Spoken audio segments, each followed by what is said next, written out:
Манай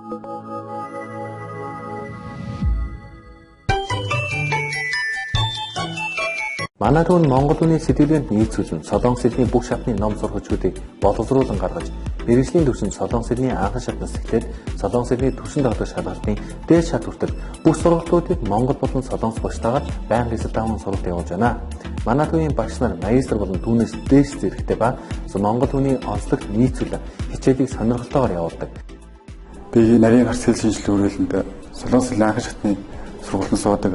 Солонгос Монгол багштай найрсаг тав тухтай ном болон дагалдах CD бус хэрэгслүүд нь ойлгоход маш хүнтэй. 6 сарын дотор одоо ТОП-ын 4-р төсөнд тэнцвүүлж байсан. Хичээлийн цагаараа нэмэлтээр ирж хичээлэх боломжийг олгодог байгаа. Хилээ сайн сурс, тэтгэлэг хангахыг хүсэж байна. Солонгос хэлнийхээ мэдлийг дээшлүүлэхийн тулд нарийн гарц хэл шинжилгээний хүрээлэнг зорж ирсэндээ баяртай байна. Багш нартай баярлалаа. Солонгос хэлийг зөв суурьтай суралцахыг хүсвэл манай сургалтын төвд хүрэлцээр суралцаарай. Та бүхэн Солонгос хэлийг чанартай зөв суурьтай сурмаар байвал нарийн гарц Солонгос хэлний мэргэжлийн сургалтын төвд хүрэлцээрэй. Та сурч чадвал хэд зааж чадна гэсэн уриатаар манайх үйл ажиллагаа байнга явуулж байна.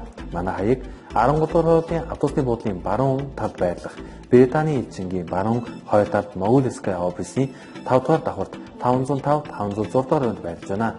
Манай утас 9664 9939 8994 9939 таягуудаа залгаарай. Хоёр дахь нөхцөлөөр бүгд хамтдаа энэ хөөе гэдэг нөхцөлийг үзэх болно. Энэ мань болохоор текстний дараа, ингэсний дараа гэсэн утга санааг илэрхийлдэг юм аа. Тэгэхээр бүгд энийг жишээн дээр яаж хувирдаг юм бэ гэдгийг харцгаая. Энэ мань үйл үгийн ард орж ирээд текстний дараа, ингэсний дараа гэдгийг илэрхийлнэ. Када явах, кан хөөе. Тэгэхээр мэдээж хэрэг үйл үгүүдэн бүгдээрээ даан байхгүй болно шүү дээ. Бүгдээрнийх нь хувьд за байхгүй, даанууд нь бүгдээрээ байхгүй болчлоо. Тэгэхээр када гэдгийн даа байхгүй учраас одоо га гэж үлдэж байгаа. Тэгвэл га маань хоёр үсгээс бүрдэж байгаа хандарч байгаа тийм үү? Г а үсэг байгаа учраас үүний араас ихшгийг жирэглэх шаардлагагүйгээр кан хue гэж шууд холбож байгаа. Уда маань ихшиг байгаа учраас ун хue.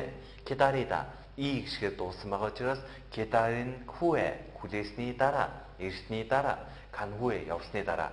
Могта идэх гэд мог гэд 1 2 3 үсгээс бүрдэлсэн байгаа бөгөөд хамгийн сүүлийн үсэг нь гүйгүүлж байгаа учраас могн хue ихсгэж иргэж байгаа шүү дээ.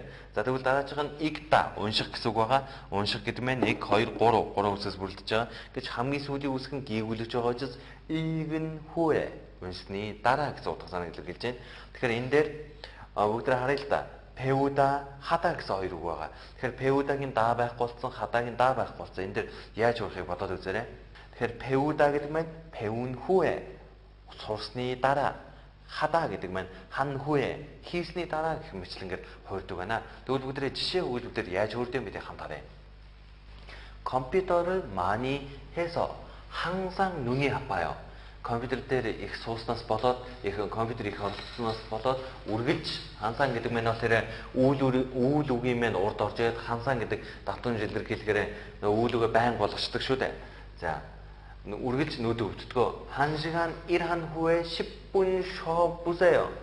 1 цаг ажил хийсний дараа 10분 10 минут амарч үзээрэй.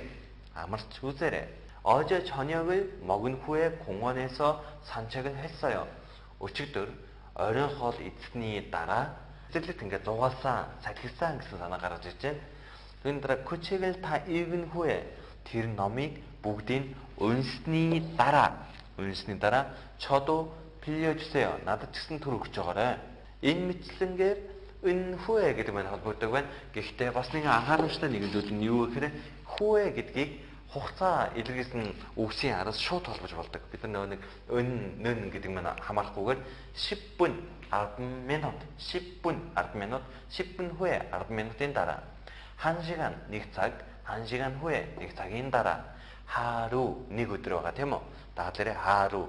Тэгээд 하루 후에 гэхээр 1 өдрийн дараа гэсэн утга санааг илэрхийлж байна. Энэ 후에 тэгсний дараа, ингэсний дараа гэсэн утга санааг илэрхийлж байна. Энэ 후에 гэдэг утга санаа нь бид өнгө сая үзсэн дахиад нэг цэцлэх юм бол тэгсний дараа, ингэсний дараа гэсэн утга санааг илэрхийлж байна. Өнөөдрийн хичээлийг анхааралтай сонссон байгаа. Бас үзэж байгаа, бас хичээлээ хийж байгаа бүх хүмүүстээ маш их баярлалаа.